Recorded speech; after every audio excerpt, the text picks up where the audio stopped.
अभी हम बना रहे हैं comparative statement of profit and loss. इसका पूरा फॉर्मेट आपने चैप्टर नंबर 1 में पढ़ा है क्लियरली। याद रखना, चैप्टर नंबर 1 के अंदर इसका क्लियर फॉर्मेट आपने पढ़ा है। यहाँ पे आपको क्वेश्चन में सिर्फ कुछ एक आइटम्स दे दी जाएंगी, जैसे यहाँ दी गई हैं। You can see only 3 items are given and नीचे दे दिया गया है कि रेट ऑफ टैक्स आपका 50% है।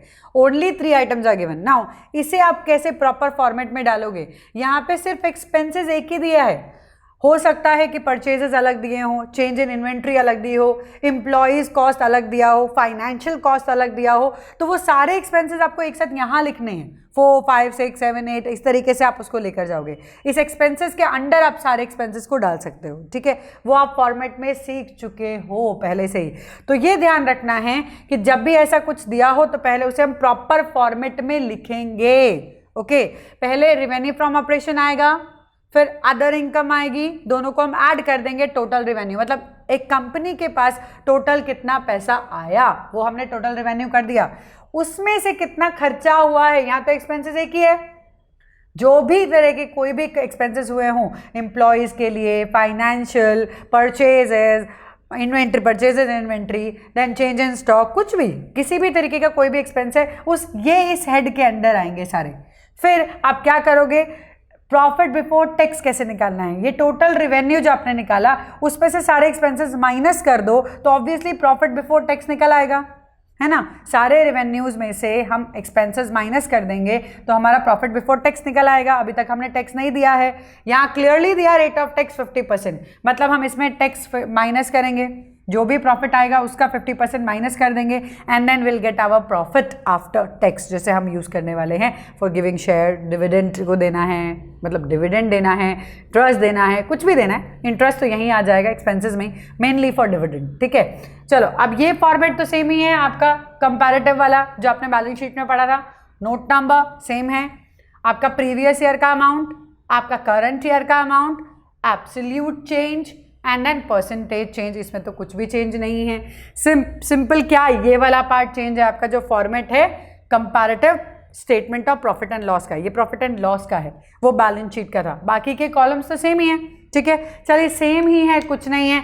एक बार कैलकुलेशन कर लेते हैं। See, revenue from operation clearly given 11-12 में है हमारा 15 लाख और 12-13 में हो गया है 20 लाख। यहाँ पे हमने लिया है इसका 12 एंड इसका 13, ठीक है। 2012, 2013। ओके, नाउ 15 लाख 20 लाख पहले लिख लेंगे यहाँ पे हम 15 lakh, here it is 20 lakh. Okay, कितना चेंज आया है? 5 लाख। यस, परसेंटेज चेंज कैसे निकालते हैं? 5 डिवाइड बाय 15 इंटू 100, क्योंकि 550 तो कट रहे हैं। 5 डिवाइड बाय 15 इंटू 100 मतलब 1/3 इंटू 100। तो बेसिकली हमारा परसेंटेज कितना आया? 33.33। इजी है ना, 1/3 इंटू 100। चलो, अदर इनकम देख लेते हैं। है हमारी अदर इनकम, यस, 10 लाख की यहाँ पर 2013 में, 12 में 4 लाख की, 12 में 4 लाख की। अब यहाँ पे हम लिखेंगे ये अदर इनकम को ऐड करने के लिए अदर इनकम का अमाउंट लिखेंगे, that is here 2012 4 lakh and then it is 10 lakh. चलिए, चेंज कैलकुलेट कीजिए। 6 लाख दिख ही रहा है। 6 divided by 4 into 100, 6 divided by 4 into 100 मतलब 3/2 इंटू 100 कितना आएगा? That is 150%। ओके, 150%। अब आता है, मुझे करना है टोटल रेवेन्यू। हमें यहाँ पे निकालना पड़ेगा टोटल, ठीक है। इसका टोटल कितना आ रहा है? 19 लाख। इसका टोटल कितना आ रहा है? 30 लाख। यस, 30 लाख। 30 माइनस 19 कितना हुआ? कैलकुलेट करो, इजी तो है। यस, 11 लाख। तो 11 लाख डिवाइडेड बाय 19 इंटू 100, अब ये आपको निकालना पड़ेगा। 11 डिवाइडेड बाय 19 इंटू 100, तो दिस अमाउंट इज 57.89। ये आप कैलकुलेट करोगे, ठीक है, कैलकुलेट करना है। चलो, इसको एक बार हमने यहाँ पे लाइन क्लोज कर देते हैं। अब एक्सपेंसेस की बारी आई। एक्सपेंसेस कितने हैं? पिछले साल 15, अभी 21, चलो लिखते हैं। पिछले साल का हमारा है expenses, these are the expenses, तो यहां हम डाल रहे हैं 15 लाख। Now it is 21। कितना एक्सपेंस चेंज हुआ है, कितना एक्स्ट्रा आया है, दिस इज 6 लाख। दिख रहा है, you can C 21 minus 15, 6 divided by 15 into 100, 6 divided by 15 into 100, तो दिस दैट इज 40%। ईजी है, इजी कैलकुलेशन, ठीक है। अभी क्या करें, वापस से ये हमारे टोटल रेवेन्यू है, उसमें से ये एक्सपेंसेस को हम माइनस कर रहे हैं। आ रहा है हमारा क्या, प्रॉफिट बिफोर टैक्स। कितना हमने कमा लिया है, 19 लाख माइनस 15, 19 माइनस 15 कितना आया, 4 लाख। हमारा 4 लाख का प्रॉफिट हुआ था before tax here. Then 30 minus 21, 9 lakh. 9 lakh का डिफरेंस आया, that is profit. 9 minus 5, sorry 9 minus 4, 5 तो आंसर आएगा। 9 माइनस 4, आंसर इज 5 लाख।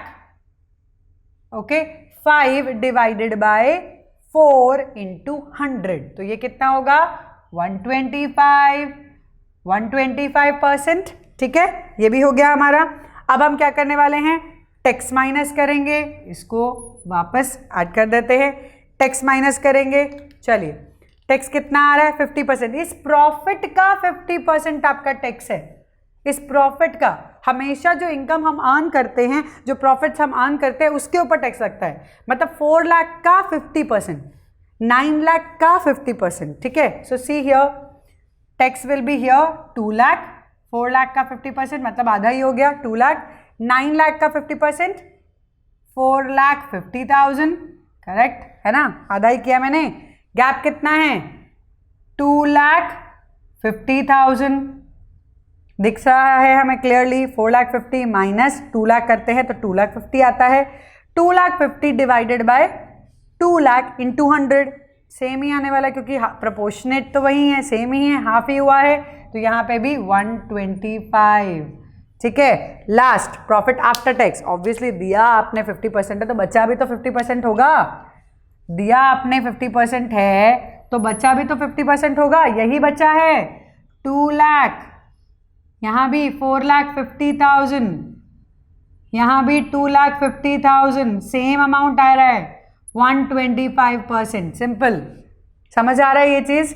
तो क्या किया हमने, पहले सारे इनकम को ऐड कर दिया, उसमें से एक्सपेंसेस माइनस कर दिए, प्रॉफिट बिफोर टैक्स आ गया, टैक्स दे दिया और हमारा प्रॉफिट आफ्टर टैक्स आ गया। तो हमें क्या ध्यान रखना है, मेन चीज़ क्या है, फॉर्मेट। ये तो हमें प्लस माइनस करना तो इजी है, प्लस माइनस करना तो आता ही है हमें, क्योंकि हमें एब्सोल्यूट चेंज निकालना है, परसेंटेज निकालना है, वो तो हम निकाल ही रहे हैं बैलेंस शीट में भी, प्रॉफिट एंड लॉस में भी। लेकिन मेन क्या है, ये फॉर्मेट आपको ध्यान रखना है, दिमाग में रखो। पहले रेवेन्यू फ्रॉम ऑपरेशन, इनकम, सारा जो पैसा आया हुआ है पहले एक साथ लिख लो, टोटल कर दो उसका, टोटल रेवेन्यू। जो गया है एक्सपेंसेस में लिखते जाओ, सारा एक्सपेंसेस में लिखते जाओ, फिर टोटल रेवेन्यू में से वो एक्सपेंसेस को माइनस करो, profit before tax, give tax, profit after tax. तो ये इजी है, मुश्किल नहीं है। फर्स्ट चैप्टर में भी किया था, अभी भी कर रहे हो, तो ये याद हो जाना चाहिए।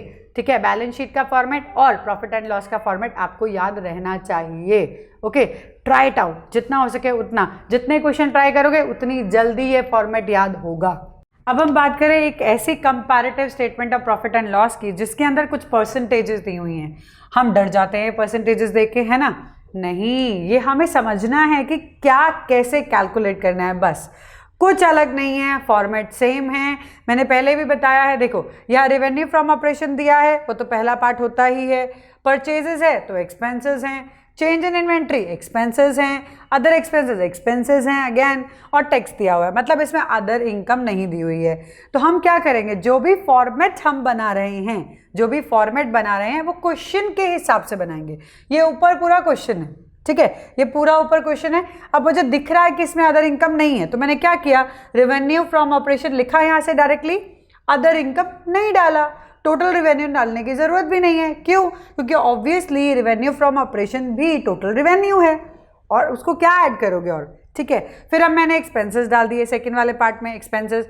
अब इस एक्सपेंस में सारे एक्सपेंस लिखे हैं, परचेजेस लिखा पहले, ये स्टॉक इन ट्रेड है, ठीक है, परचेजेस लिख दिया, देन चेंज इन इन्वेंट्री लिख दिया, वहीं स्टॉक इन ट्रेड का, देन अदर एक्सपेंसेस लिख दिए, टोटल एक्सपेंस करने हैं यहाँ पर हमें, ठीक है। अब revenue from operation minus total expenses, आ गया profit before tax, but then फिर टैक्स दे दो और उसके बाद आप आफ्टर टैक्स, सिंपल है, बहुत इजी है। चलो इसको कैलकुलेट करते हैं। ये जो 8%, ये जो 30% है, वो बहुत डर लगता है, नहीं लगता है, लिखा ही हुआ है of COGS, cost of good sold. कैसे निकालते हैं कॉस्ट ऑफ गुड सोल्ड? याद है कुछ? जो भी चीज़ आप बेच रहे हो उसकी कॉस्ट क्या है, मतलब कितने में बनाई, opening stock plus purchases minus closing stock. मतलब क्या चीज़ें आ रही हैं, इन्वेंट्री एंड परचेजेस, वो तो है ना हमारे पास, परचेज एंड इन्वेंट्री, इन दोनों को ही ऐड करके निकालना है ये। चलो देखते हैं कैसे निकालते हैं। पहला रेवेन्यू फ्रॉम ऑपरेशन कितना दिया हुआ है, अगेन 19 पहले 20 बाद में। 19 में कितना है हमारा रेवेन्यू फ्रॉम ऑपरेशन, 3,20,000। चलिए लिखते हैं 3,20,000।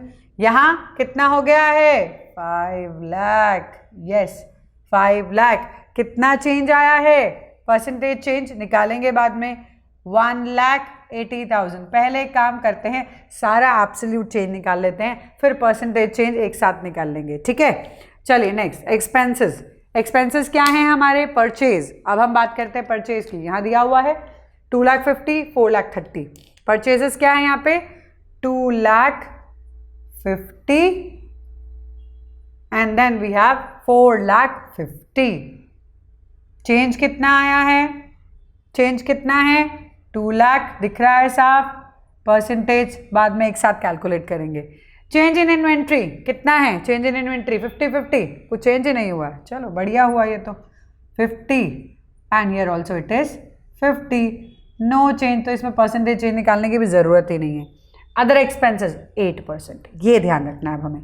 अदर एक्सपेंसेस 8% यहाँ दिया हुआ है, 10% यहाँ दिया हुआ है, किसका, जो परचेजेस हैं, जो परचेजेस है प्लस जो चेंज इन इन्वेंट्री है। ध्यान दो, COGS cost of good sold क्या होता है, normally it is opening stock plus purchases minus closing stock. मतलब चेंज इन इन्वेंट्री तो हो ही गया, ओपनिंग क्लोजिंग माइनस हो गया और परचेजेस हो गए। तो चेंज इन इन्वेंट्री और परचेजेस को जब आप ऐड करते हो तो हमारा COGS मिलता है, कॉस्ट ऑफ गुड सोल्ड मिलता है।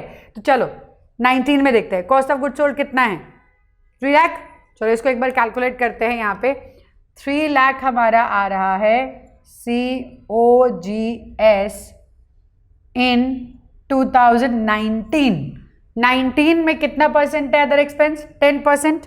तो मतलब 3 लाख का 10% हमें निकालना है ना, 3 लाख का 10% निकालना है। तो ऑब्वियसली यहाँ पे अदर एक्सपेंस 30,000 आएगा। हाउ वी कैलकुलेटेड, ये देखो यहाँ पे 3 लाख का 10% निकाल दिया 30,000, ठीक है। चलिए नेक्स्ट वन, ये 5 लाख हो गया, ओके 5 लाख हो गया हमारा COGS किसका, 2020 का, नेक्स्ट ईयर का। अब कितना परसेंट बोला है, 8%। 5 लाख का 8% कितना होता है, 5 × 8 40। सो ऑब्वियसली यहाँ पे कितना आएगा, 40,000। कैलकुलेशन समझ में आई, ये ध्यान रखना है कैलकुलेशन, इसीलिए स्टार सिंबल बनाया कि कैलकुलेशन समझ में आए, ठीक है। तो ये टोटल एक्सपेंस हमारा, अब इसके बाद करेंगे। पहले आप ये वालों को टोटल कर सकते हैं। अगेन चेंज है, यहाँ तो नहीं है, यहाँ है, हाँ है 10,000। एब्सोल्यूट चेंज तो आ गया, परसेंटेज बाद में निकालते हैं। चलो टोटल एक्सपेंस करें, कितने हैं टोटल एक्सपेंस, ये 3 + 30, वी हैव टोटल एक्सपेंसेस 3,30,000। इसका टोटल लिख रहे हैं, इसीलिए लाइन लगा देंगे। यहाँ पे 5,40,000, वेरी गुड। 5,40,000 माइनस 3,30,000, चेंज तो दिखा ही सकते हैं यहाँ पे, कितना, 2,10,000, ओके। प्रॉफिट बिफोर टैक्स पहले तो माइनस करना पड़ेगा, चलो माइनस करते हैं। क्या है, 3,30,000 तो एक्सपेंस हो गए, रिवेन्यू है 3,20,000, मतलब क्या प्रॉफिट हुआ, अरे बाबा प्रॉफिट नहीं हुआ, लॉस हो गया। चलो ठीक है, लिख लेते हैं, यहाँ पे लॉस हो गया हमें 10,000 का, ओके। एक्सपेंसेस ज़्यादा है ना, इनकम कम है, तो लॉस हो गया 10,000 का। ओ माय, यहाँ पे भी हमको लॉस ही है। तो 5,40,000 हमारे एक्सपेंसेस हैं और 5 लाख हमारी रेवेन्यू है, सेल्स है, तो यहाँ भी 40,000 का लॉस हो गया माइनस, है ना। यहाँ पे माइनस में चेंज आया है। अब 40,000 माइनस का है तो माइनस माइनस देन दिस, सी कैसे लिखेंगे इसको, ये 40,000 ऑलरेडी माइनस का है, ठीक है। फिर हमने माइनस 10,000 किए इसमें, ठीक है, माइनस 10,000, तो हम क्या, ये प्लस हो जाएगा, सो ऑब्वियसली माइनस 40,000 प्लस 10,000 कितना होगा, माइनस 30,000। तो इसीलिए हम यहाँ पे क्या लिखेंगे, माइनस 30,000, याद रखना है इसे, ठीक है। जब भी ऐसा कुछ हो तो ध्यान रखना, उसको करके देख लेना कितना अमाउंट आएगा। नाउ क्या कभी गवर्नमेंट ने हमसे लॉस पे टैक्स लिया है, लिया है नहीं ना, तो टैक्स कहाँ से लगेगा, कोई टैक्स नहीं लगेगा यहाँ पे, क्योंकि हमारे पास पैसे ही नहीं है टैक्स देने के लिए, नो टैक्स, ठीक है। अगेन प्रॉफिट आफ्टर टैक्स है ही नहीं, वो भी लॉस ही है, ठीक है। तो हम यहाँ पे भी सिंपल जो लॉस था हमारा उसी को सिंपल लिख देंगे, ठीक है। यहीं पे वापस 10,000 यहाँ पे, 40,000 यहाँ पे, एंड देन यहाँ पे माइनस में 30,000, कुछ चेंज नहीं किया हमने, ठीक है। तो वो लॉस का लॉस ही हमारा कंटिन्यू हो रहा है। चलो अब एब्सोल्यूट चेंज निकालते हैं।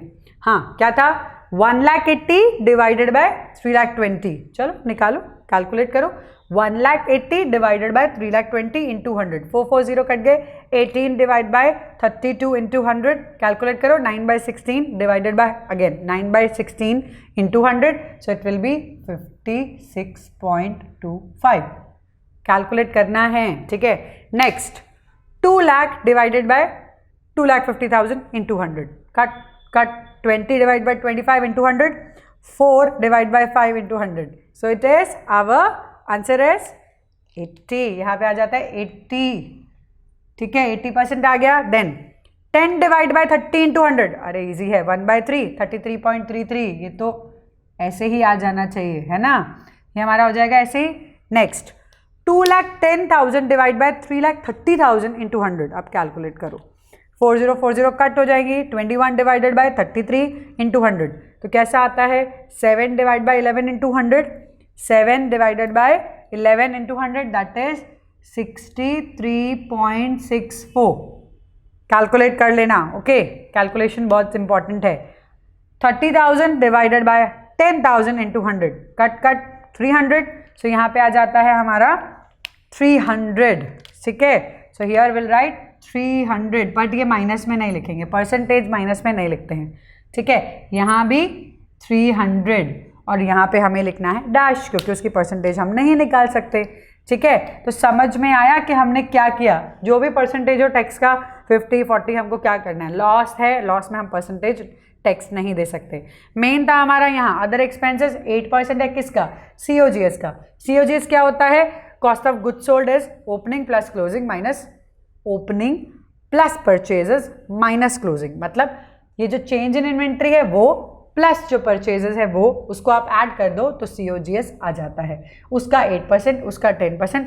ईयर देख लेना, गड़बड़ कहाँ होती है, हम यहाँ देखते हैं 8%, यहाँ देखते हैं 10%, तो हम क्या करते हैं, यहाँ पे 8% लगा देते हैं, यहाँ पे 10% लगा देते हैं, लेकिन हमने ये नहीं सोचा कि वो 2019 दे रहे हैं, हम 1920 कर रहे हैं।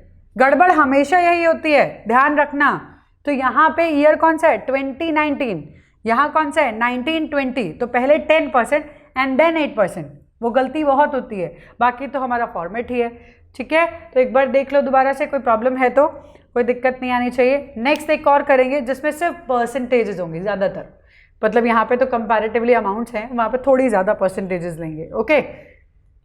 गो head with these questions now. अब हम बात करते हैं कंपैरेटिव स्टेटमेंट अगेन, बट क्या चेंज है, सारा कुछ परसेंटेज में दिया है, सिर्फ एक ही फिगर है हमारे पास और कुछ नहीं है, ठीक है। अगर ऐसा कुछ हो तो क्या करें, ये परसेंटेजेस दिए होते हैं तो डर लगता है, नहीं लगना चाहिए कभी भी नहीं, बहुत इजी होते हैं ये सम, क्योंकि आप इजीली उनके साथ परसेंटेजेस के साथ निकाल पाओगे, डोंट वरी। सी अगेन वही है, रेवेन्यू फ्रॉम ऑपरेशन, वो तो फॉर्मेट में दिया ही है। अदर इनकम है तो अदर इनकम हम लेंगे एंड टोटल रेवेन्यू भी लिखेंगे, है ना। अदर इनकम है तो टोटल रेवेन्यू लिखने की जरूरत है, नहीं तो टोटल रेवेन्यू की जरूरत ही नहीं है, revenue from operation he total revenue है, गॉट इट? तो ध्यान रखना है, अदर इनकम है तो टोटल रेवेन्यू भी आएगा। फिर एक्सपेंसेस हैं, डाल दो एक्सपेंसेस, रेवेन्यू में से एक्सपेंसेस माइनस करोगे प्रॉफिट आ जाएगा। टैक्स देना है, टैक्स डाल दो, less tax, profit after tax. ये तो हमारा हो गया फॉर्मेट, लिख दिया format. Then this is same 19, 20, absolute change, percentage change, याद रखना है 19, 20 यानी कि previous year, current year, change and then percentage change. चलो अब देखते हैं सबसे पहले रेवेन्यू फ्रॉम ऑपरेशन दिया हुआ है कितना। अब ये तो 20 का फिगर है, ये 19 का फिगर है, यही ध्यान में रखना है क्योंकि होता क्या है, ये ऊपर उल्टा दिया ना तो हम यहाँ भी उल्टा ही कर देते हैं सब कुछ। तो होता क्या है, एट द एंड सारा क्वेश्चन खत्म, तो हमें नहीं करना है, ध्यान रखना है 19, 19 ध्यान रखना है, उससे कनेक्ट करना है। रेवेन्यू फ्रॉम ऑपरेशन 19 का 20 लाख है, 2019 का 20 लाख है, यहाँ 20 लाख डाल दीजिए। देन 20 का 30 लाख है, ये भी हो गया परफेक्ट। एब्सोल्यूट चेंज ऑब्वियसली 10 दिख रहा है हमें clearly, we can see 30, 20, 10, 10 divided by 20 into 100, ये तो सबसे ईजी है ना, दैट इज ओनली 50%, है ना।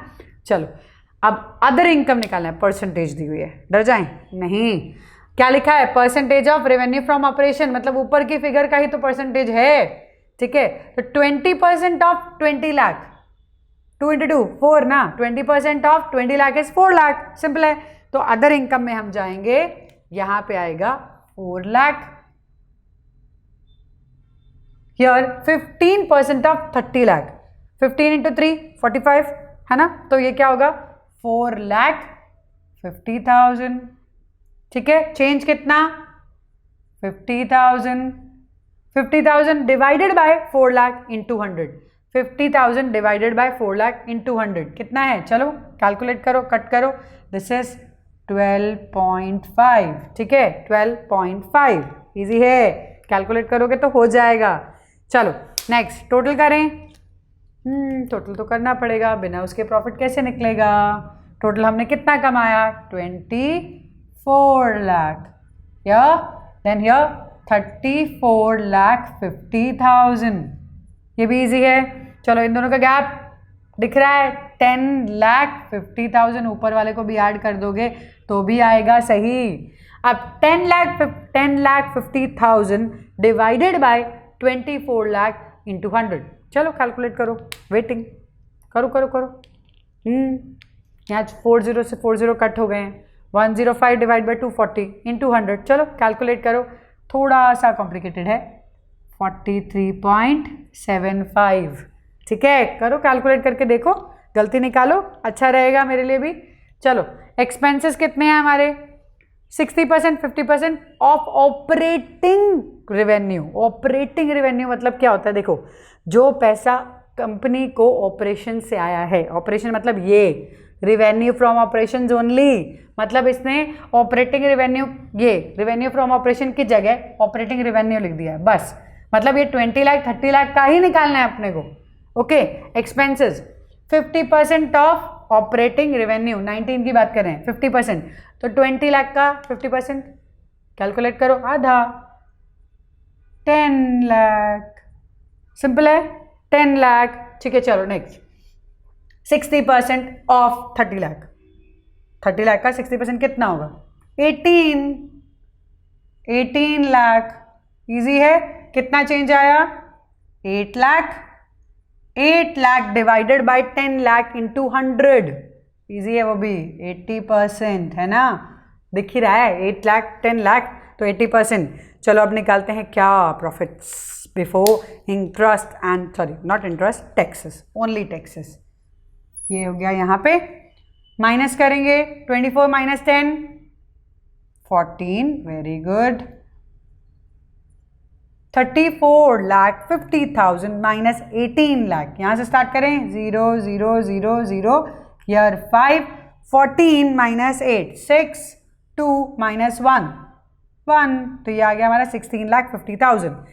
नाउ 16,50,000 माइनस 14 लाख कितना आया 2,50,000, 2,50,000 का डिवाइडेड बाय 14 लाख इंटू 100, चलो कैलकुलेट करो, 2,50,000 डिवाइडेड बाय 14 लाख इंटू 100 करें, सो इट इज 17.86। कैलकुलेट कर लो, कोई बात नहीं, कैलकुलेट कर लो, ठीक है।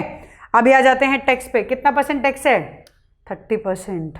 कैलकुलेट करना पड़ेगा, है ना। 30%। चलो, किसका 30% है? ये 14 लाख का, 14 लाख का 30% टैक्स, 30 डिवाइडेड बाय 100। ये क्या कैंसिल हो गया? 1 2 3 4 2 1 4, मतलब 4,20,000, है ना।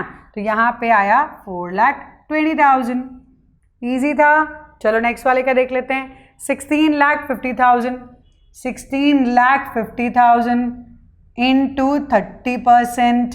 चलो कैलकुलेट करो, 0 0 cut, 1 2 3 15 5 1 18 1 3 1 3 1 4। Yes, answer is 4,95,000। Easy है ना। दोनों के बीच में गैप दिख रहा है? ऑब्वियसली है। 4,95,000, 4,20,000, क्या गैप है? 75,000 का। यहाँ पे लिखेंगे 75,000। 75,000 डिवाइडेड बाय 4,20,000 इंटू 100 करके देखो, सेम ही आ रहा है, 17.86। 17.86। अब ये क्यों आ रहा है? मैथ्स के टीचर से पूछना, ठीक है। ये सेम क्यों आ रहा है, पूछना एक बार मैथ्स के टीचर से, ज़रूरी है, ठीक है। क्योंकि अभी बताती हूँ एक बार क्यों पूछना है। एक और वजह भी है। 14 लाख इसमें से माइनस करेंगे, 14 लाख माइनस करेंगे 4,20,000, क्योंकि हमें क्या निकालना है? After tax value. 0 0 0 0 8 3 13 माइनस 4 9, मतलब 9,80,000 हो गया, ठीक है। नेक्स्ट आ जाओ, 0 0 0 5 4 14 माइनस 9 5 1 1 11,55,000। सही है, 11,55,000। यहाँ 20 बच रहे हैं, मतलब 10 लाख के हिसाब से बता रही हूँ। 20,000 यहाँ बच रहे हैं, इसमें 20 ऊपर वाले पार्ट में ऐड कर दें तो मतलब क्या होगा? यहाँ पे 1,75,000, है ना। 1,75,000 ऐसे भी कर सकते हो। 2,50,000 माइनस 75। अब 1,75,000 डिवाइडेड बाई 9,80,000 इंटू 100, वापस वही आ रहा है 17.86। अब ये आपके ऊपर, आप कैसे देखते हो उसको, कैसे पूछते हो, ये आपको पूछना है, ठीक है। परसेंटेजेस दी हुई हैं, टेंशन मत लिया करो, सेम ही सम है, कुछ नहीं है। सिर्फ अदर इनकम परसेंटेज किसका है? रेवेन्यू फ्रॉम ऑपरेशन का। तो ये जो कैलकुलेशन हमने की अदर इनकम की, ये वाले पार्ट की अदर इनकम की जो कैलकुलेशन की, वो हमने रेवेन्यू फ्रॉम ऑपरेशन के परसेंटेज से की। सेम वे एक्सपेंसेस की बात करें, एक्सपेंसेस को भी हमने रेवेन्यू फ्रॉम ऑपरेशन के ही पार्ट से कैलकुलेट किया है, इसीलिए उसको स्टार सिंबल बना दिया है मैंने, क्योंकि ये दोनों को आपने कैलकुलेट किया है परसेंटेजेस के बेस में। जैसे आप टैक्स भी करते ही हो, आपके प्रॉफिट का 30% निकाल के दिया है तो टैक्स भी करते ही हो, ऐसे ही परसेंटेज को देख के डर मत जाया करो, सेम ही है, कुछ अलग नहीं है। बस चीज़ें क्या हैं कि जो दी हैं उसी से बेस, बस ये पता होना चाहिए ऑपरेटिंग रेवेन्यू क्या है, COGS cost of goods sold क्या है। उसके लिए बैलेंस शीट को और प्रॉफिट एंड लॉस को बहुत अच्छे से पढ़ो, उसके स्ट्रक्चर्स को, उसके फॉर्मेट्स को बहुत अच्छे से जानो, तभी ये सारे वर्ड्स, तभी ये सारे जो हमें निकालने हैं, कैलकुलेशन करने हैं, वो समझ में आते हैं। तो चैप्टर 1 और चैप्टर 2 को बहुत अच्छे से पढ़ो, though they are theory but then also आपको उसको उस पर ज़्यादा ध्यान देना है ताकि आप ये सारी चीज़ें बहुत अच्छे से सॉल्व कर पाओ, ठीक है। Do it.